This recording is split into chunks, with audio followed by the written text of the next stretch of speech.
I'm also in my kitchen, and yes, I'm about to have some breakfast. Well, cereal.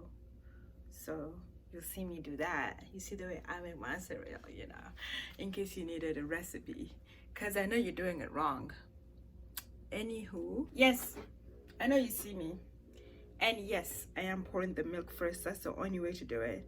I'm pouring milk first because what I like to do is pour my milk and warm it. You heard it. I warm it. I warm it, and you're probably wondering, why is she warming this cereal? Well, let me tell you something. Because cereal only hits its full potential when it's nice and soggy. You know what I'm saying? I know y'all can't relate right now, but you should try it. Do not knock it until you try it. I'm gonna warm that for like a minute and 10 seconds. Get it nice and hot, and then pour my cereal and, you know, sugar and all that. A little bit about the plane crash that happened. So a plane, a Ukrainian Boeing, I Google how to say these things so many times and I still don't know. Boeing is one of those big planes, and it was carrying about 177 people, and that includes the crew. So the plane it was leaving from Iran, so it was leaving Tehran. It's the city that it was leaving from, and it had 176 people on it. And then shortly after it took off, it went off the radar, and then it crashed, and everybody on it was killed.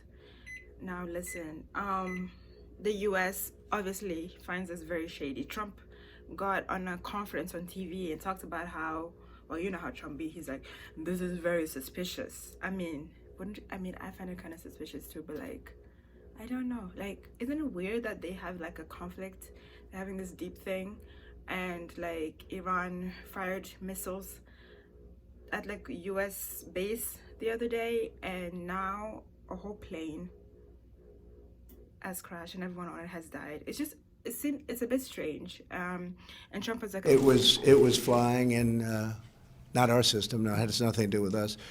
It was flying in a pretty rough neighborhood, and somebody could have made a mistake. Some people say it was mechanical. I personally don't think that's even a question, personally.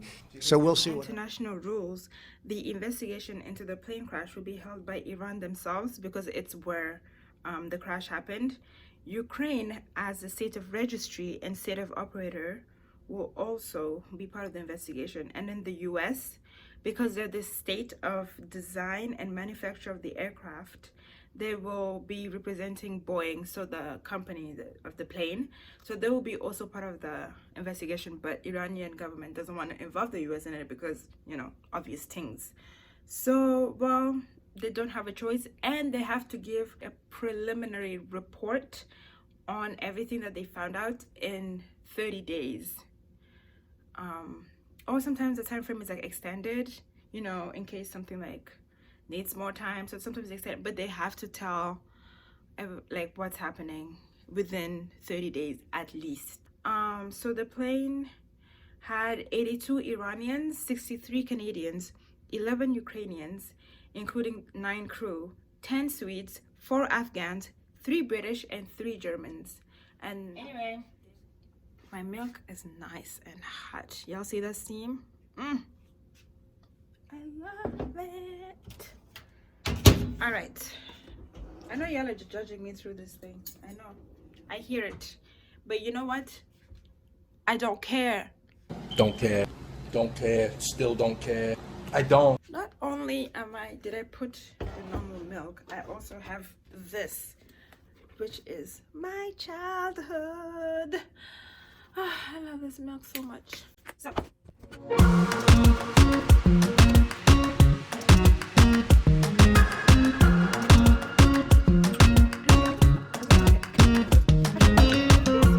Do you see this? Vector, darling. Vector. Get into it.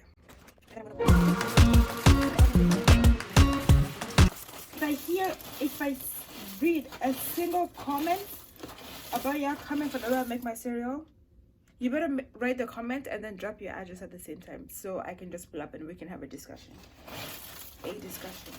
about it. Okay, so I guess this is gonna be like a mukbang.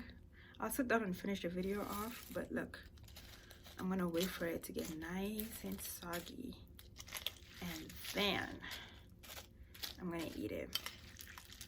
Eat it. Ah, smells like love. I guess I'll have one thingy, even though it's not soggy yet, because I'm really hungry. Mm.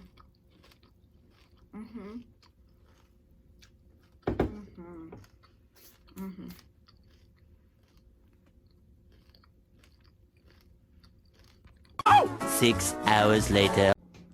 Alright guys, quick thing. So I want to talk about the news and all that, but after the news, what I really want to do is have a section where I take a look at the news from the law side. So what would that mean in the perspective of the law?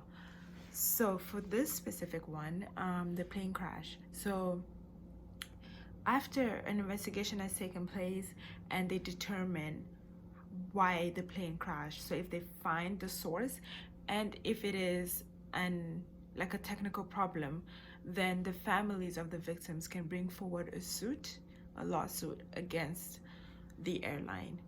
Now, that would mean that the airline was negligent, and that's what caused the plane to crash, because if they had performed the tests, they could have found this out earlier and dealt with it and it wouldn't have happened. So not only could they sue for the negligence, but they could also sue for emotional distress or emotional damages. Now, in that case, it is easier sometimes to prove that due to this accident, you got physically hurt. So it is harder to prove emotional damages in civil cases, but it is still doable and they might be able to still bring that suit forward. So depending on the outcome of the investigation, the families could choose to move forward in lawsuits or not. But I just wanted to kind of talk about that and yeah, and like enlighten you guys about it, because I found out about it through, you know, reading and stuff. So I hope you guys found this. It is like a short section. I just wanted to keep it short and sweet and straight to the point. I don't want to like elaborate too much because this video is already so long.